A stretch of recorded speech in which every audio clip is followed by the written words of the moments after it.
مسجد اللہ کی ہے۔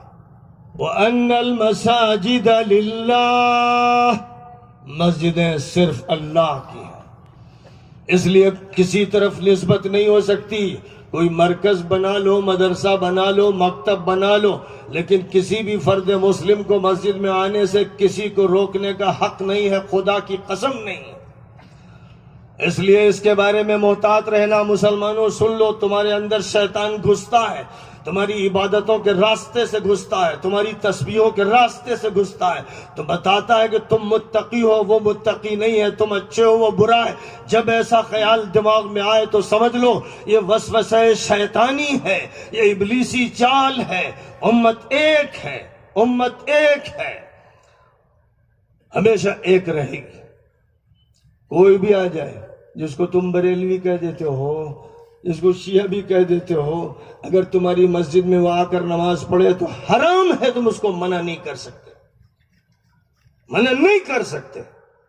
ہاں مسجد میں کوئی فتنہ کرنے آئے تو اس کو روکا جائے گا، نماز پڑھنے آئے، دین کی بات کرنے آئے، دین ہی کا تذکرہ کرنے، ذکر کرنے آئے، وہ مسجد میں لڑائی کے لیے نہیں آ رہا ہے تو کوئی اس کو نہیں روک سکتا۔ یہ بات سب کو معلوم ہو جانی چاہیے۔ یہی وہ فتنہ ہے جس کو شیطان نے اتنا بڑھایا کہ پوری دنیا میں سب سے بڑا تبلیغی مرکز، تبلیغی انتظام بنگلہ دیش میں تھا، لیکن وہاں جو کچھ ہوا پوری دنیا میں اہل ایمان کے کلیجے پھٹ گئے، آنکھیں پتھرا گئیں، اور ابلیس قہقہے لگا رہا تھا۔ ابلیس خوش تھا کہ سب سے بڑا جو مرکز تھا اسے توڑ دیا ہم نے، خون بہا دیا، زخمی کر دیا۔ جنہوں نے یہ کیا مجرم، اس مجمع میں کہہ رہا ہوں، جنہوں نے یہ کیا، بنگلہ دیش میں کیا ہو، کسی علاقے میں کیا ہو، جنہوں نے کسی پر زیادتی کی اور وہ بھی مسجد میں کی یا اس کے ماحول میں کی، وہ مجرم ہیں، خبیث ہیں، شیطان کے ایجنٹ ہیں، ابلیس کے خادم ہیں۔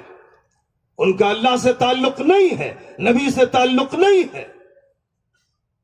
انما المؤمنون اخوة فاصلحوا بین اخویکم، سارے ایمان والے بھائی بھائی ہیں، بھائیوں میں ناچاکی ہو تو صلح کراؤ، یہ حکم الہی ہے، یہی حکم الہی رہے گا جیتے جی اور مرتے مرتے۔ اس حکم کے علاوہ کوئی اور بات اگر کی جاتی ہے، آج جو سننے میں آیا، جو دیکھنے میں آیا، کل کے لونڈے لپاڑیے گنڈے بدماش، انہوں نے دین کا لبادہ اوڑھا اور علماء کو گالیاں دی۔ سوشل میڈیا پر جو کچھ دکھایا جا رہا ہے وہ غلاظت ہے، ایک سنڈاس ہے جس میں کود پڑے وہ لوگ جو دین کی بات کرتے ہیں لیکن سنڈاس میں کودے ہوئے۔ وَأَنَّ هَذِهِ أُمَّتُكُمْ أُمَّةً وَاحِدَةً وَأَنَا رَبُّكُمْ فَاعْبُدُونِ۔ سن لو مسلمانوں، یہ امت ایک امت ہے، امریکہ سے آسٹریلیا تک یہ ایک امت ہے۔ کسی بھی مسلمان کو تکلیف پہنچے آسٹریلیا میں، نیوزی لینڈ میں یا کسی خطے میں، کسی مسلمان کو، وہ کسی جماعت کا ہو، تو چبھن تمہیں محسوس ہونی چاہیے۔ اگر ایسا نہیں ہے تو تم مسلمان نہیں، امت میں نہیں ہو۔ فرمایا رسول اکرم صلی اللہ علیہ وسلم نے، من لم یہتم بِأَمْرِ الْمُسْلِمِينَ فَلَيْسَ مِنَّا، مسلمانوں کی جو فکر نہ کرے، ان کے غم نہ منائے، ان کی تکلیف کو برداشت نہ کرے، خوشی و غمی میں ان کے ساتھ نہ ہو، وہ ہم میں سے نہیں ہے۔ یہ نبی اعلان کر رہے ہیں۔ تو یہ مت دیکھنا کبھی کہ وہ ہماری پارٹی کا ہے کہ نہیں، وہ ہماری جماعت کا ہے کہ نہیں، وہ ہمارے حلقے کا ہے کہ نہیں، وہ برادری کا ہے کہ نہیں۔ اگر یہ دیکھو گے تو خدا کی قسم تم شیطان کے ایجنٹ ہو، تم مسلمان نہیں ہو۔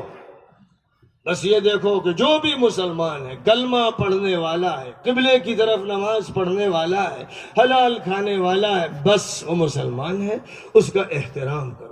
حضرت مولانا الیاس صاحب رحمۃ اللہ علیہ کی قبر کو اللہ نور سے بھر دے، اور ان کی اولاد کی۔ آج جو سننے میں آیا، جو دیکھنے میں آیا، کل کے لونڈے لپاڑیے گنڈے بدماش، انہوں نے دین کا لبادہ اوڑھا اور علماء کو گالیاں دی۔ سوشل میڈیا پر جو کچھ دکھایا جا رہا ہے وہ غلاظت ہے، ایک سنڈاس ہے جس میں کود پڑے وہ لوگ جو دین کی بات کرتے ہیں لیکن سنڈاس میں کودے ہوئے۔ وَأَنَّ هَذِهِ أُمَّتُكُمْ أُمَّةً وَاحِدَةً وَأَنَا رَبُّكُمْ فَاعْبُدُونَ۔ سن لو مسلمانوں، یہ امت ایک امت ہے، امریکہ سے آسٹریلیا تک یہ ایک امت ہے۔ کسی بھی مسلمان کو تکلیف پہنچے آسٹریلیا میں، نیوزی لینڈ میں یا کسی خطے میں، کسی مسلمان کو، وہ کسی جماعت کا ہو، تو چبھن تمہیں محسوس ہونی چاہیے۔ اگر ایسا نہیں ہے تو تم مسلمان نہیں، امت میں نہیں ہو۔ فرمایا رسول اکرم صلی اللہ علیہ وسلم نے، من لم یہتم بِأَمْرِ الْمُسْلِمِينَ فَلَيْسَ مِنَّا۔ مسلمانوں کی جو فکر نہ کرے، ان کے غم میں غم نہ منائے، ان کی تکلیف کو برداشت نہ کرے، خوشی و غمی میں ان کے ساتھ نہ ہو، وہ ہم میں سے نہیں ہے۔ یہ نبی اعلان کر رہے ہیں۔ تو یہ مت دیکھنا کبھی کہ وہ ہماری پارٹی کا ہے کہ نہیں، وہ ہماری جماعت کا ہے کہ نہیں، وہ ہمارے حلقے کا ہے کہ نہیں، وہ برادری کا ہے کہ نہیں۔ اگر یہ دیکھو گے تو خدا کی قسم تم شیطان کے ایجنٹ ہو، تم مسلمان نہیں ہو۔ بس یہ دیکھو کہ جو بھی مسلمان ہے، کلمہ پڑھنے والا ہے، قبلے کی طرف نماز پڑھنے والا ہے، حلال کھانے والا ہے، بس وہ مسلمان ہے، اس کا احترام کرو۔ حضرت مولانا الیاس صاحب رحمۃ اللہ علیہ کی قبر کو اللہ نور سے بھر دے، اور ان کی اولاد کی، کہ مسلمان ہو، چاہے تبلیغ میں جاتے ہو، چاہے نمازیں پڑھتے ہو، چاہے عمرہ کرتے ہو، چاہے حج کرتے ہو، چاہے رمضان کے روزے رکھتے ہو، کتنے ہی اعمال خیر کرتے ہو، اگر تمہارے دل کے کسی خانے میں، تمہارے دماغ کے کسی سیل میں کوئی شرک بیٹھا ہوا ہے، کوئی شریک بیٹھا ہوا ہے، تو تم مسلمان نہیں ہو۔ تمہارا لا الہ الا اللہ مکمل نہیں ہے، اور لا الہ الا اللہ دروازہ ہے۔ لا الہ الا اللہ پہلا زینہ ہے، لا الہ الا اللہ کے بعد نماز، اس کے بعد علم کی تفصیلات، اس کے بعد پھر اور اعمال۔ پہلے لا الہ الا اللہ کو درست کرنا ہے۔ فرشتے خوش ہیں، اس رشتے پر قرآن راضی ہے، اس رشتے پر حدیث راضی ہے۔ پہلے آپ ان سے معلوم کیجئے۔ کیسے معلوم کریں گے؟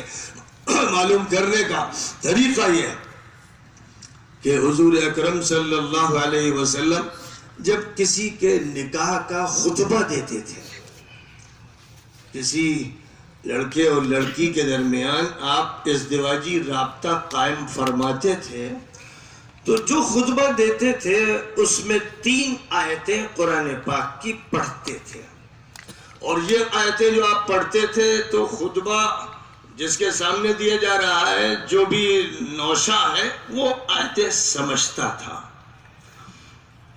اور آپ ضرورت سمجھتے تھے تو مزید تشریح فرما دیتے تھے۔ اور جو مجمع میں بیٹھے ہوئے لوگ تھے، لڑکی والے ہوں، لڑکے والے ہوں، سب سمجھتے تھے۔ ان کے سامنے صرف تبرک کے لیے آیتیں نہیں پڑھی جاتی تھی، بلکہ آیتیں پڑھی جاتی تھی دستور کے طور پر، قانون کے طور پر، ہدایت کے طور پر، وضاحت کے طور پر، حجت کے طور پر، دفعات کے بیان کرنے کے طور پر، اور وہ سب سمجھتے ہوتے تھے، پھر اس کے بعد ایجاب و قبول ہوتا تھا۔ آج جب قاضی صاحب ہمارے یہاں مجلسوں میں قرآن پڑھتے